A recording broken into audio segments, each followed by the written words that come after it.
OBC, जय संविधान। बैठा बैठा बैठा। मेरे भाइयों, हम सब लोग भाषणों में बड़ी अच्छी बातें कहते हैं, अच्छा बोलते हैं, लेकिन हम लोग अमल नहीं करते हैं उस पर। कुछ लोग जहां से बोल के चले जाएंगे, लेकिन उसको धरती पर नहीं उतारते। और धरती पर जिसने उतारा है और वो वास्तव में धरती पुत्र बना है। दोस्तों, मैं पहला प्रशंसक था माननीय मुलायम सिंह जी का, क्योंकि मैंने बहुत कम उम्र में उनके भाषण सुने थे संसद के अंदर। ओबीसी का केवल उन्हीं ने भाषण दिया था, ओबीसी के पीछे वही बोले थे, और दूसरी माननीय उमा भारती जी बोली थी। दो ही भाषण हुए हैं और पूरे 70 साल में आज तक किसी का भाषण नहीं हुआ दोस्तों ओबीसी के। क्योंकि जो भी बोलता था दबाया दिया जाता था, इसलिए किसी की हिम्मत नहीं बढ़ती थी बोलने की। ये स्थिति थी। हमारा सम्मानीय मंच और मेरे सम्मानीय बड़ी दूर दूर से लोग आए हैं, और बड़े समझदार लोग हैं, पढ़े लिखे लोग हैं, होशियार लोग हैं, हमारी माताएं बहनें, नौजवान साथी, बच्चे बच्चियां, मैं सबको प्रणाम करता हूं। मेरा प्रणाम स्वीकार करें।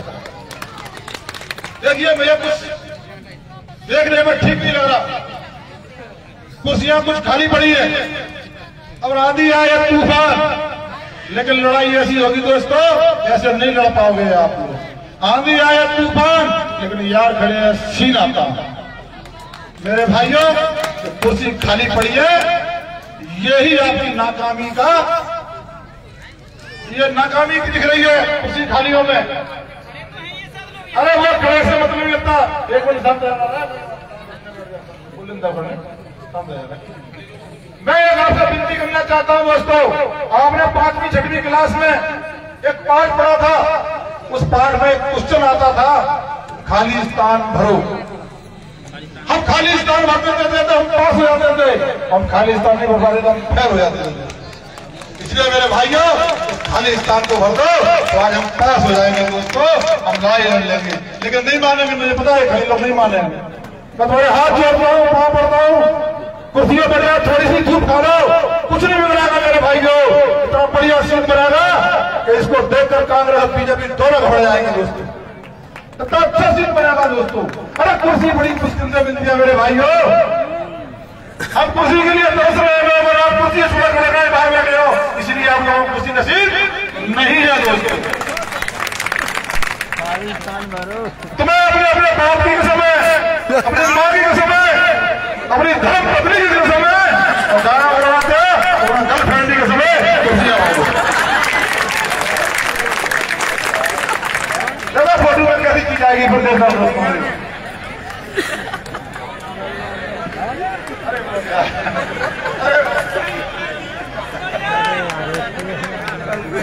भाइयों, अभी बात चल रही थी, अभी गंगा जी बता रही थी कि हमारी माता है, अगर थोड़ा सा दिमाग रख ले, थोड़ा सा। आप लोग धीरेन्द्र शास्त्री के मंत्र बहुत पढ़ते हो, बहुत सुनते हो और बहुत अमल करते हो, लेकिन मेरा निवेदन है, एक मंत्र छोटा सा मेरा ले लो। अगर उस मंत्र से तुम्हारा उद्धार हो तो वो मानना दोस्तों, नहीं तो मत मानना दोस्तों। छोटा मंत्र है, बड़ा भी नहीं है। हमारे उत्तर प्रदेश के अंदर निषाद और लोधी दोनों बराबर की समाजें हैं।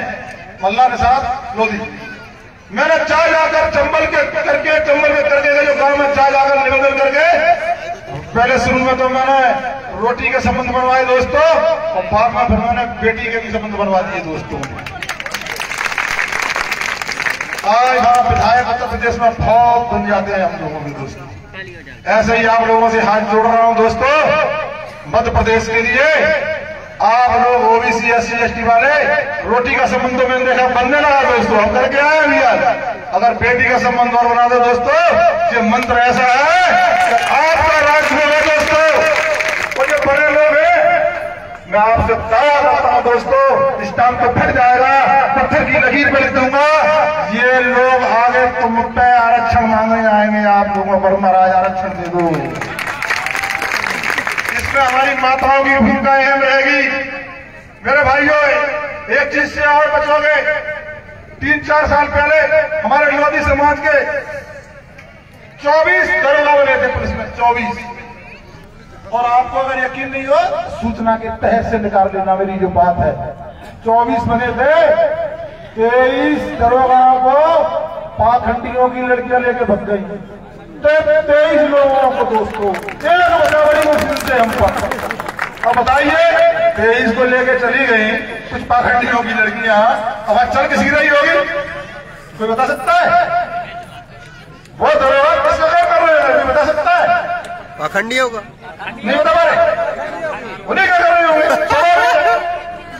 तो मेरे भाइयों, अब हम पढ़ाई लिखाएं, हम पैसा हम करें, उनके पूरी व्यवस्थाएं हम करें, और जब बनके तैयार हो जाए, व्यवस्था सही हो जाए, लेके वो भग जाए। मेरे भाइयों, कितने दुखी बात है। इससे अच्छा तो ये लगता है आपको पढ़ा मत तो ठीक है। इसीलिए मैं कह रहा हूं, जब आप लोग रोटी बेटी का संबंध कर लोगे तो ये भी चीज खत्म हो जाएगी दोस्तों। अब मेरी बात तक कितने लोग समझ में हाथ खड़ा करा मंचवाने सही हो गए, यानी काम हो गया। क्या है, मंचवालों में पैसा ज्यादा नहीं है बच्ची को लड़कियों में, क्योंकि ये पैसे वाले होते हैं ना, ये ज्यादा दहेज मांगते हैं। हमें बगैर दहेज के करना है दोस्तों, इसीलिए पहले मंच वालों को करना चाहिए ये चीजें। देखना मैंने कही ना, मैंने कितनी कसम डाली, मेरे फिर भी कुर्सी खाली। चलो कोई बात नहीं है, खड़े होने कोई दिक्कत नहीं है, लेकिन लड़ाई लड़ो दोस्तों, लड़ाई लड़ना जरूरी है। ऐसी बात नहीं है, क्योंकि मैं शुरू से ही 16 साल की जब उम्र थी मेरी दोस्तों, ओबीसी और एसटी के लोगों के साथ काम किया है मेरा। 16 साल की उम्र से आज 63 साल का हो गया दोस्तों, मैं करते करते काम। अरे लग नहीं रहे तो है तो पता कर लो, ज्यादा सूचना देश के नंबर डाल के पता कर लो है कि नहीं हो। मेरे भाइयों, मैं कभी झूठ नहीं बोलता, जीवन में ध्यान कर लेना। वो क्यों? आपने राम बाबू गड़िया का नाम सुना होगा, उसकी बहन का राम सिंह का नाम सुना होगा। उसको पुलिस ने मार मार कर ठीक कर दिया था। राम बाबू बोले भैया मैं तो फरार हूं, प्रीतम भैया ऐसा कुछ करिए। मेरा दोस्तों पूरी जाके मोती महल घेर ली थी 5000 आदमी लेके, और मैंने वो बात बनवा ली। बाद में वो जिला सदस्य बनी दोस्तों, राम बाबू की बहन राम सिंह दोस्तों। दूसरे दिन पेपर में निकला, एक गुंडे ने एक डाकू को सहारा दिया, एक गुंडे ने एक डाकू को हेल्प की। लोगों ने पढ़ा दोस्तों, कैसे ऐसे लिया। कोई समय में सोच सकता था राम बाबू को भी दे सकता था दोस्तों? नहीं दे सकता था। हमारी माननीय आज हम बड़े बड़े इसमें फोटोओं पे लगाते हैं। फूलन देवी जी, फूलन देवी जी से मेरी बहुत अच्छी मित्रता थी दोस्तों, मैंने राखी बांधती थी फूलन देवी। तो राखी क्यों बांधती थी, इसका भी कारण था दोस्तों। उसने एक दिन में 22 मर्डर किए थे, 22। और कैसे लोगों की है तुम्हें मालूम है? 22 लोगों को मारा था एक दिन के अंदर दोस्तों उसने। तुम कहते हमारी महिलाओं से, तुम भी तैयार हो जाओ दोस्तों, मेरी बहनों भाइयों, क्योंकि तुमको भी कभी करना पड़ेगा ये चीज है। 22 302 उस पर लगी थी, और उसी समय में 22 307 मुझ पर लगी थी दोस्तों, एक ही दिन में। तब मैं जेल में पहुंचा, मेरा इंतजार कर रही थी हमारी बहन फूलन देवी। राखी का टाइम था, तुरंत राखी बांध के भैया बना लिया मुझे, बोलो मेरा छोटा भाई आ गया। दोस्तों हम दोनों भाई बहनों ने हमने जेल काटी। जेल काटने का सर ये हुआ, सबसे पहला चुनाव मैंने लड़वाया था दिल्ली में दोस्तों फूलन देवी जी को। अभी वो तो खत्म हो गई बनी किस्ता, लेकिन उसका भाई जिंदा है, भाई बता देगा आपको, भाई बता देगी इसको। उस समय पर कृष्ण नाडवाणी जी एक हीरो हुआ करता था, राजेश खन्ना, वो दोनों चुनाव लड़े थे दिल्ली से। उस बीच में हमारी बहन फूलन देवी चुनाव लड़ी थी। अब पैसा कहां से था, पैसा उस पर भी नहीं था, मुझ पर भी नहीं था। हमने एक योजना बनाई, फूलन देवी के नाम से एक फिल्म बनी थी दोस्तों, बैंडेड क्वीन। मेरे भाइयों, उसमें शेखर निर्देशक निर्माता, उसने क्या किया, सुपरटेंडेंट से मिलकर परमिशन ले ली, क्योंकि जेल में जो रहता है वो सुपरटेंडेंट के अंदर रहता है दोस्तों, जेलर के अंदर रहता है। परमिशन ले ली, मैं जब तक बाहर निकल आया, परमिशन ले ली, परमिशन के उसने 40 लाख रुपए ले लिए फिर भी दुनिया से। मुझे पता पड़ा, मेरा बहन से मिला, मैंने एक आवेदन दे, मैंने कहा तेरे को ठग लिया इन लोगों ने।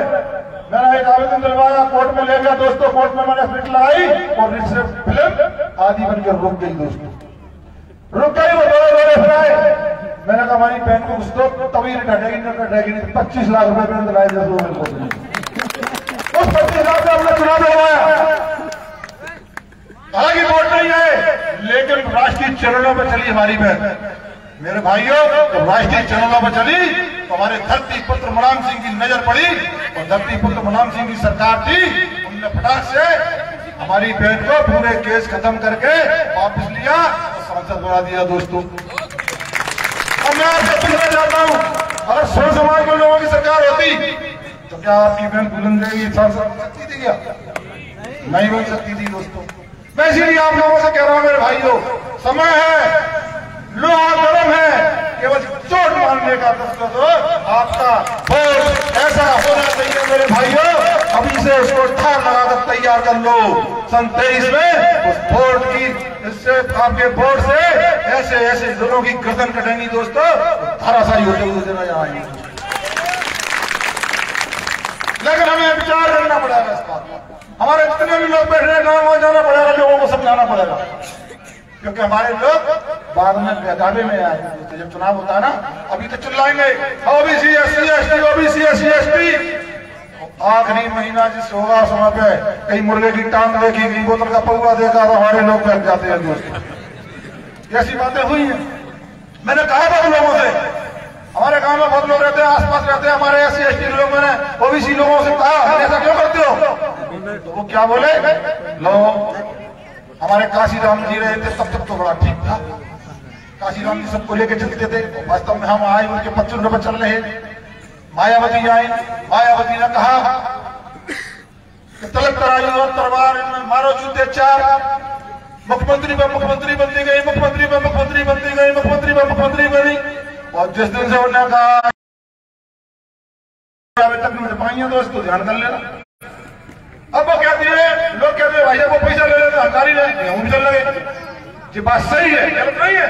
जब बड़े नेता बच जाता है, छोटे लोगों को भी पड़ता है यार, जब से बच रहा है तो हमें दिक्कत बन रही है। हमें मुर्गा मुर्गी तो मिलेगी, अब पौधा तो मिलेगा, 4 दिन तो निकलेंगे। इसीलिए मेरा नेताओं से भी निवेदन है, आप भी बिकने का काम न करें दोस्तों। जब आप सही रहोगे तो जनता आपके साथ कंधे से कंधा मिलाकर आपका काम करेगी दोस्तों।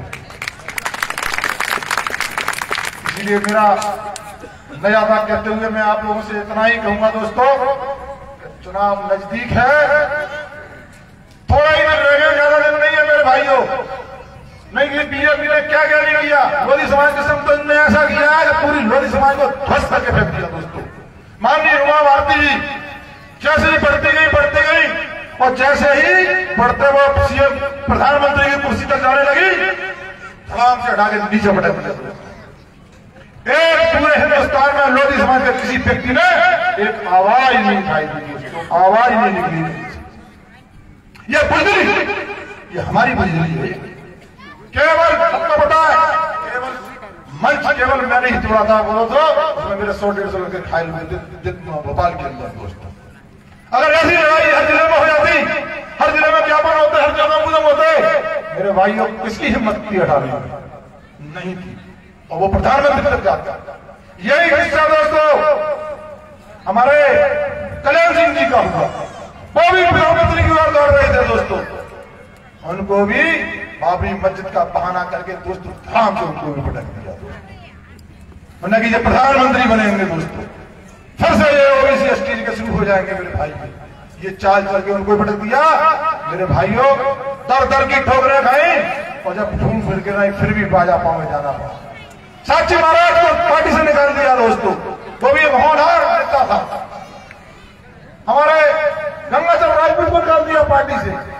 पहले प्रीतम लोधी को भी 6 साल के लिए निकाल चुके हैं दोस्तों, आपको पता होगा। तो आज से 5 साल पहले, 6 साल पहले, 6 साल के लिए पहले निकाला मेरे भाइयों। ये दूसरा निष्कासन है मेरा। जैसे जैसे कदम बढ़ते ऊपर को आराम से नीचे को पटक देते हो, लेकिन कोई लोधी पूरे हिंदुस्तान में आवाज उठाई। पहली बार लड़के पढ़े लिखे हमारे नौजवान साथियों ने पहली बार आवाज उठाई है दोस्तों। इससे लगता है आप लोगों को जब जागरूकता आ गई है दोस्तों।